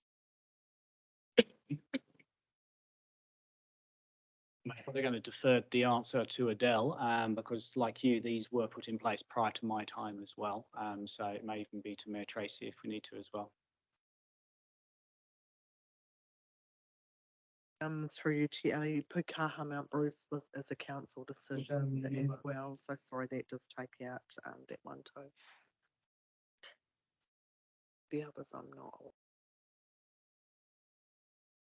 Thanks, Mayor Tracy. And certainly, the other ones are within our operational delegations within but it is certainly something we are looking at. We are having discussions as part of our long-term plan with bringing all of this back in front of council and starting to analyse what we're paying and for what outcomes, for what communities, and how we're getting that value. Absolutely.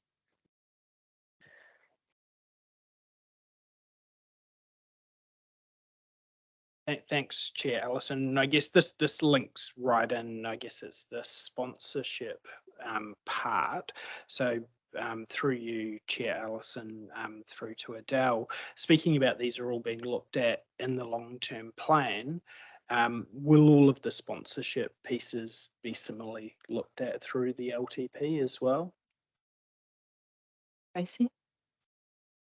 Oh, I thought you were going to answer it. Sorry. Your pen was up. Yeah, absolutely. We're revisiting the agreements that we've got with community committees to try and build some of council's advice through those agreements. So we don't want to override community decision making either. So it will be about providing for that provision, but certainly the stuff that council, our ED and community development teams might provide by way of sponsorship, we are going to look at that as a whole, and then alongside of the agreements that we've got with our respective committees.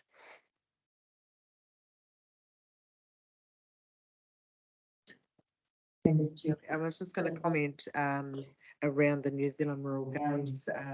It's listed as sponsorship, and I think that's a contribution towards it. But then we also have a site and a stand, which is exceptionally busy as well. So, and same would be said for, I think, the motocross, where we have a stand as well. So I'm not quite sure that they're quite entirely sponsorship. Lakiri?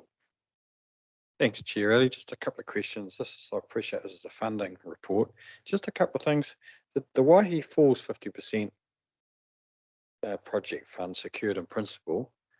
I'm not sure what that means. I mean, we had it in the long-term plan. Not sure where we are with that. The Wakakatahi 1.3 Lindau project. We've put this in here, paid for by external members. But from a financial point of view, that the funds are going to be held by Wakakatahi. The works will be handled by them. They had to complete the project. I'm just trying to get my hand around. So we've said it's ours. Money, and there isn't any. Is there any project control? Is there anything as Waihi Falls? In principle, does that mean they might give it? They might not. Just a Thanks, Councillor Kerry. I think Colin can probably answer that. I'll talk to the Lindau, and I think Adele would like to talk to the Waihi Falls side, so if that's okay. So the Lindau Trail, as you would know, has been an ongoing discussion around how we'll fund that, whether we'll be doing a submission to the Recreational Path Fund that's connected to the new highway, the $1 Million Fund, as other people call it.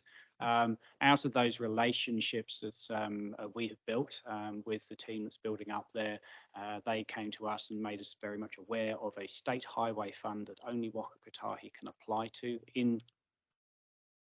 with us, supplying additional information. They noted, and we have flagged for many years now, that there's a significant missing link between Hampson Street coming into town, where we will be going from a 2 metre to 2.5 metre wide fully serviced cycle path, or shared path as they would call it, to a limeship trail of around about less than 1 metre in width. So through those relationships, we have supported that application that only they could make, and without that relationship, I'm flagging that money would not be in the district.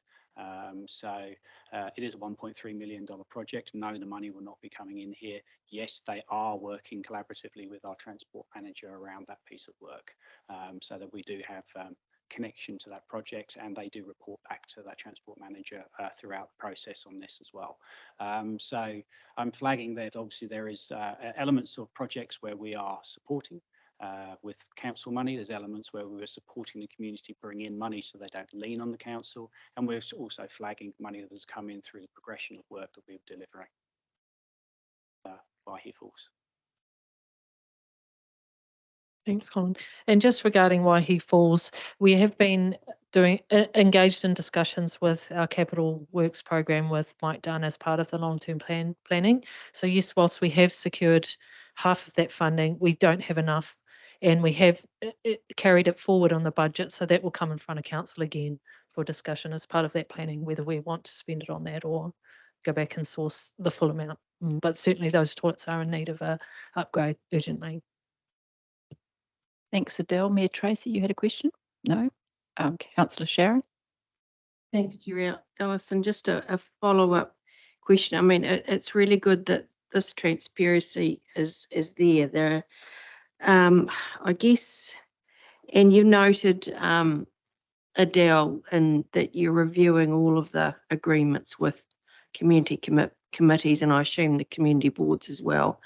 As part of that review of those agreements, tidying up the criteria that these committees and or any of us approving, sponsorship for the rural games or whatever, I think we need to be really clear as what the money should be used for and what it shouldn't be used for, and the delegated authority of someone who makes the final call.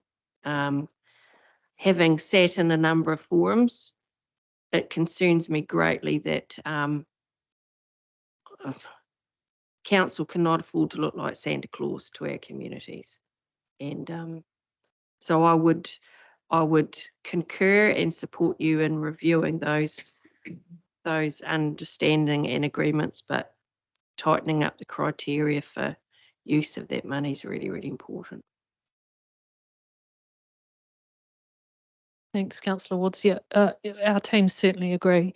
And what we're wanting to do is provide a robust agreement that does provide the mechanisms for that group, that committee, to filter their decision making through, so that we're offering an element of community or autonomy to determine how they allocate funds, but then also reconciliation at our end so that we can make sure we're understanding clearly, and at that point of time with that money being flowed through, what it is being provided for, so that we're plugging in gaps. And accountability. Yeah, absolutely. Yeah, and getting those agreements right. But we are going to look across the board so that everyone's agreement is tight, filter those through. Thank you, Councillor Woods. I was actually going to ask that too. For me, I've sat here for a few years and I don't recall seeing absolute accountability for what that money goes to by each committee specifically. Now, I know what Explore Paetua does because I sit on that committee, but we haven't really they haven't been held to account for how that money is spent. And I think that is, like Councillor Ward said, our community needs to know where their rates are going. So I'll go next to Councillor Scott and then Councillor Peter. Thanks, Chair Alison. Just a really quick question on one of the lines was the Woodville marketing support. I just wanted to just double check that was the total amount that was given to that market. There has been some discussion in the community, which hopefully I can dispel, that more money was given to that group through economic development funding. So I just want to double check if it was, if that is the total amount that was given to that market. I've done a significant deep dive into this particular one. The dollar amount that was being proposed there was up to $1,000 of support for the market, if that is what you've heard in community. At that time, economic development through Mark Maxwell had a key driver of supporting and standing up a network of markets across our district, and maybe having an incorporated society for those markets as an overarching. Woodville was starting a market at that time, and so that proposition and proposal was put to them. That is the only money that has gone out to them of that $1,000. So I have invoice trails to prove that as well. Thank you, Colin. Councillor Peter. Thanks, Chair Ellison. The Tararua Kai Collective, what is that? That's correct. The Tararua Kai Collective is council's involvement is much probably an easier way of connecting to that. That connects back to the Food Secure project that in prior to obviously us stepping aside away from that and it being community led under Stephen Dunn's original connection with that project, we brought in and were the banker for $50,000 of that Food Secure project when MSD were involved, and we've continued that relationship with the DIA $50,000. It's a community led initiative. It isn't a council initiative, and our involvement is just purely to act as the guardian, if you can call it that, of the funds, so they're appropriately spent. Part of that 50,000 is that's organisation sets up an incorporated society, so we stop having to carry out that process for them. So we have secured that funding for them and we are holding that, and they are spending it through a committee and community-led sign-off. Make that clear. So you're still holding those funds, or we're still holding those funds, and or has it been given over to the committee? We hold those funds. We hold the remainder of those funds, should I say, because we secured 50,000. That project should have been completed at the end of last financial year. It got extended by 6 months, so all of those funds will either be spent or whatever's left handed back by Christmas this year. Did that grow out of the COVID situation primarily? Yes, we were already on our Food Secure journey prior to COVID hitting, but yes, in principle, Food Secure and feeding the people has obviously ramped up because of COVID coming onto the scene. So it is a very much a community-led initiative. We did have a better off funding principle and proposal put in there, but that's obviously been backed off on as well. So council's footprint is significantly reduced in that direction now. Councillor Steve. Yeah, thank you, Chair Ellison. You know, I was just quite shocked by your comment that, as you know, it's my first time around the track, that in the previous that we haven't had these reports and money have disappeared, or not disappeared, but is not accountable for, and that's quite a worrying thought, because I congratulate what the team's doing now, but you actually said I've seen, or maybe you misquoted, but you said that we haven't seen where the money's been going. Each of those organisations accountable through their financial reports that are audited, so that's all held in those. I don't recall seeing that actual data come back to council. That's what I was saying. It is audited and it all has to be kept accurate. Otherwise, the auditors would pick it up. That's good. Kerry. Thanks, Chair Ellie. I was just, my mind was away on other things actually, but I've come back. The pensioner housing really, because I was just reflecting back on when we looked at the asset management plan back in September, October, and we had a couple of new KPIs about the maintenance and stuff. And, you know, they were a bit of a worry to us, the pensioner housing at the moment. I just see that on the whole, complaints are quite high for the CRM system. We're kind of more over one a day, really, and as a pension housing complaint, and I guess that's got a bit to do with the age of some of them. I don't know, perhaps the lack of inspections or the management of them. Just a comment, but my mind was, I was thinking about that earlier on, and then I looked at the CRMs and thought that's trending, really, isn't it? But anyway, I'll think. Thanks, Kira. I think that has been raised before. Mayor Tracy, did you want to? Oh, Councillor Naoma. Chair. You know, with some of those pensioner house CRNs, weren't a lot of them about the changing of the light bulbs and stuff like that. But we are looking at changing our methods of collecting that data and all those complaints, because I find that you shouldn't be changing the light bulbs. It's costing us more. Are we looking at how we're dealing with the pensioner housing that way? Yes, that was actually discussed at that meeting. CE Brian did suggest that maybe they need a maintenance person that can just do that as a small job, or there's got to be a better way than sending staff all the way down there to change a light bulb. So in the last 2 months, those complaints have actually reduced. Yeah, so it was also the way they were being reported. So you might have 4 flats in a row and they might all put in a complaint about the same fence. I guess it's a little bit like how we used to do our CRMs and when we had them and we were recording just the town water didn't taste very nice. Not 55 people rang up and said it didn't taste very nice. So this is kind of the reverse of that. Mayor Tracy, you're. Thanks, Chair Alison. I just wanted to make the comment, and I guess that's one of the reasons that we asked the question. The pensioner housing needs to be self-funding, and the level of CRMs and that are coming through, I'm unsure that it is. So we'll look at that as part of the long-term plan. But I also do worry whether we're meeting our obligations as landlords on the inspections and around that as well. So that'll all come through the long-term plan. Are there any further questions on that point? Where are we at now? Have we finished with the funding one? Is that all? Everybody happy with that one? Yeah, I'm happy to move. Okay, Councillor Scott has moved that we receive the report. Could I have a second, please? Councillor Petey Webber. All those in favour, please say aye. Against, carried.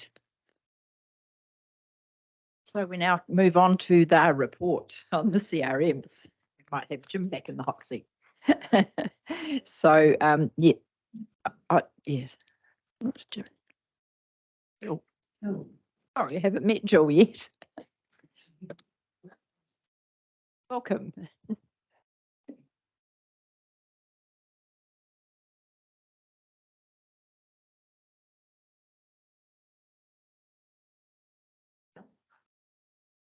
Right, so I'm really here.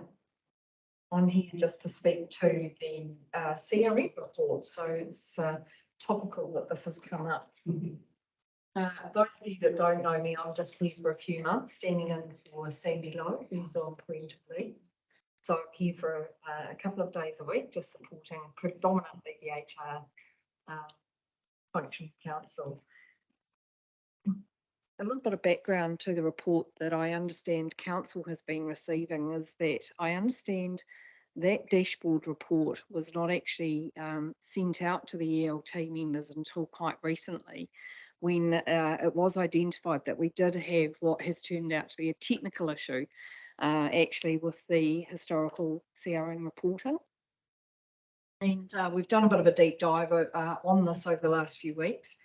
And the report, I take it as read, has given some background information around that. So I'm happy to take any questions that you might have. I'm fairly new to it myself, this report, but essentially it is predominantly technical issues that we've identified, and they are all being addressed as we move forward.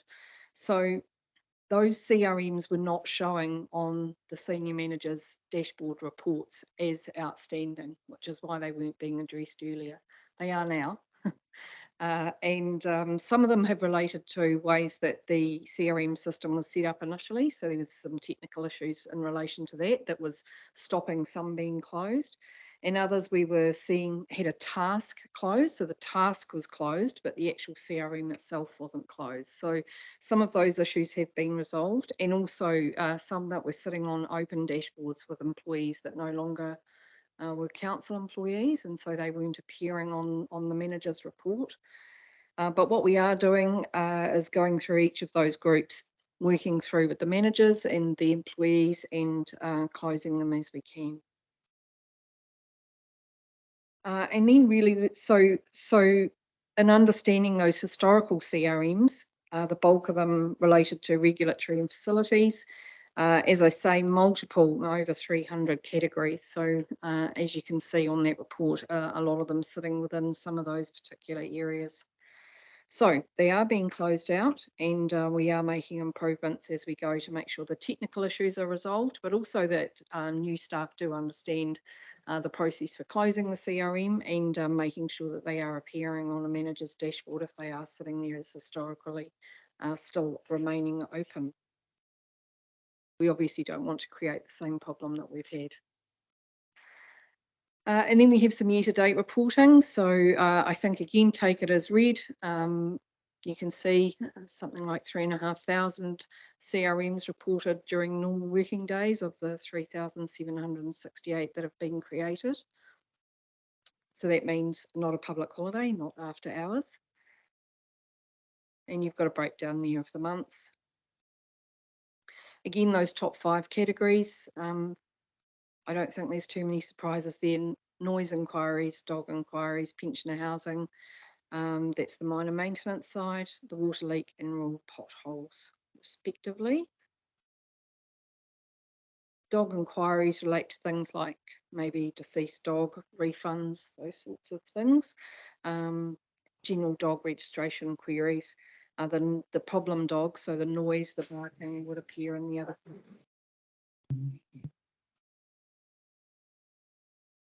So we have about 750 CRMs created on average each month, with those top 3 categories, the dog inquiries, water leak, noise remaining the top 3. As you can see from this report, on average 96% of CRMs are actually closed in the same calendar month that they've been created.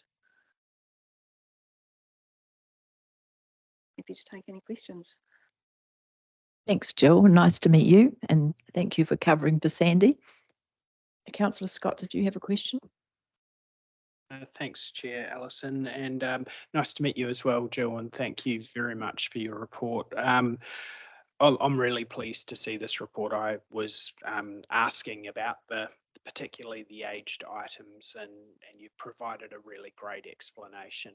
The report that we get, the dashboard, I think will be much more meaningful once this cycle of work has gone through to close them up. And it is a really important tool for us as elected members, one, to be monitoring what's outstanding, but also to be sharing with the community how quickly they're getting closed out. So I really just wanted to thank you for that. And I have just one question. 300 categories. 300 categories. Is that part of the problem, and is that part of the project that perhaps we might review whether we need 300? I see a nod happening over here.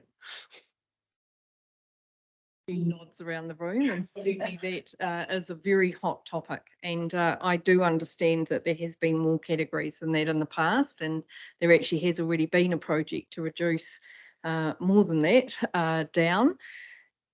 Look, it's a matter of reporting and tracking. So in some respects, there are just as many arguments on the other side to create more categories, so we have more granular information about some of the information that's coming through our CRMs. So look, I think it is up for debate. I do believe, just having had a very brief look at it, that there is probably an opportunity for us to categorise a little bit more succinctly, but that conversation is ongoing. Our focus has been on these historical CRMs initially. Yes, that's a really good point, Jill, and thank you for that. I think it does come back to the fact that one person's identifying what they think the issue is. Like, I put a CRM for an elderly resident recently, and I can't find it anywhere because there isn't a heading that it fits under that I could actually see clearly it would fit under. So I don't know where that's gone. And yet other ones I get, immediate response. We were really thrilled that the flagpole in Patua was fixed before the Christmas parade. Those sorts of things work really well. But when you can't find where it went, who chooses what category it goes into? That's another point. Councillor Wards. Thank you, Chair Alison. Yes, welcome aboard, Jill. Nice to meet you. Really grateful for the analysis of the facts around this. Very pleased that it's a technical issue that you're resolving, but in the year-to-date reporting item 5.1, you may not be able to answer this, but given that 92% of our CRMs are reported on a normal working day, how much does the after-hours service cost us? And for 8% of our CRMs. I know you can't answer it, Jim, but I think it's just worth putting out there that given that during the normal working period for our council, we're covering off the majority of any requests for services. So I know I'm not seeking an answer, but I think it's probably worth a conversation at some stage. Jim, then Councillor Johns. Got your name So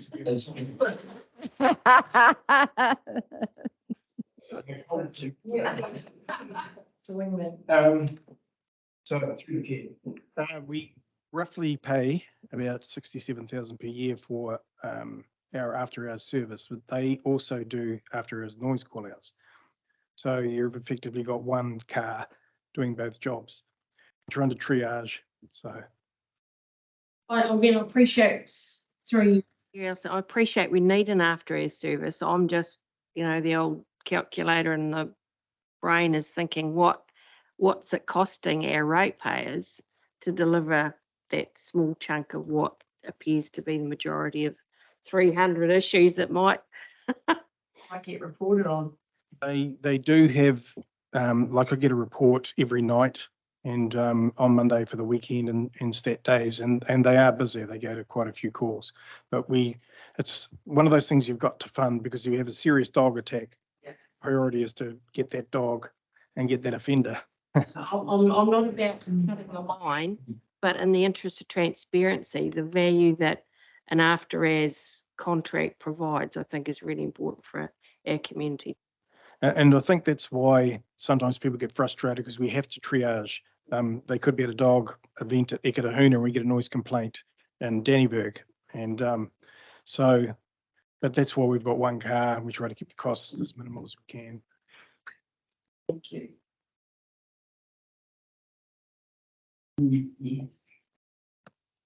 Thanks, Jim. Adele just made a really interesting comment whether there's room for another report for the after hours calls. Sorry. Sorry, I can't. Same Councillor Wards. Those call outs are included in the stats that you receive though.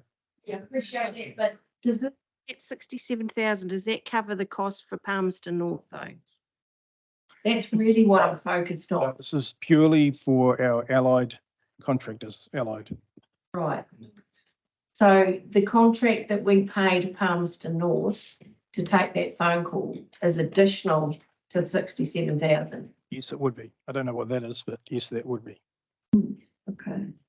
That adds a different dimension. Thanks, Chair Ellison. Apologies, Jim. I did slide that one in there, but I do think it warrants further investigation because we're finding some discrepancies too within facilities. We've got after hours call outs for alarms that might go off on some of our buildings, and just to have a look in there, dive in and have a look at what we're spending versus the service that we're getting. Yeah, thank you. We'll write it together, Jim.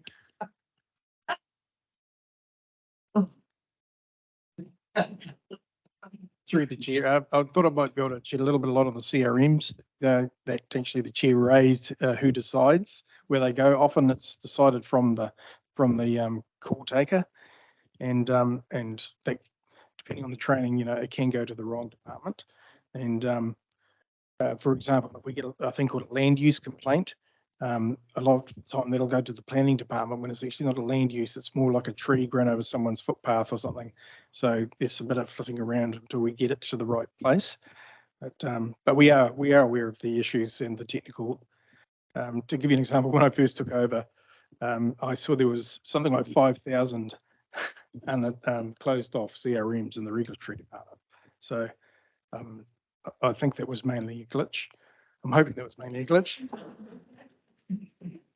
Thank you for that, Jim. Yeah, that's a good point. Actually, the antenno list is interesting as well, because when I went to file a review, CRM about the flagpole, it was very difficult to know what to put it under and hope like heck that somebody understood what I meant. I did put photos and that does definitely help, but there are situations where a photo is not needed and you look at the list of things and you think, which one does that fit in? So if we're thinking that, then the receptionist must be as well, surely. I think mainly with the regulatory team, most of the things that we go to have got KPIs that we have to abide by, or we try to. So, for example, the noise in 2 hours and that sort of thing. So the CRM would normally get closed off as we comply with that KPI. So I guess as a manager, that's what we're mainly looking at is as sending the jobs and closing them, you know. Thank you for that. Are there any further questions at all? Councillor John, sorry, yes. Just two things through you, Chair Ellison. If we're paying the City Council, it'll be per hour or per day or whatever, whether they take a call or not, they're still being paid. So it doesn't really matter how many CRMs they get in a weekend. We're paying X dollars regardless, whether they got 50 or none, as I would understand it. Would that be the case, Jim? Through the Chair, yes, yeah, that's correct. And we have to have somebody there to answer the phone. So most councils use Palmerston North after hours. And my question was, did I hear that we're actually refunding for dead dogs? Refunding registry? Through the Chair, that's a legal requirement if they apply in writing, and they do. So, yep. So we do a pro rata. If the dogs live 5 months of the registration year, they'll get 7 months back.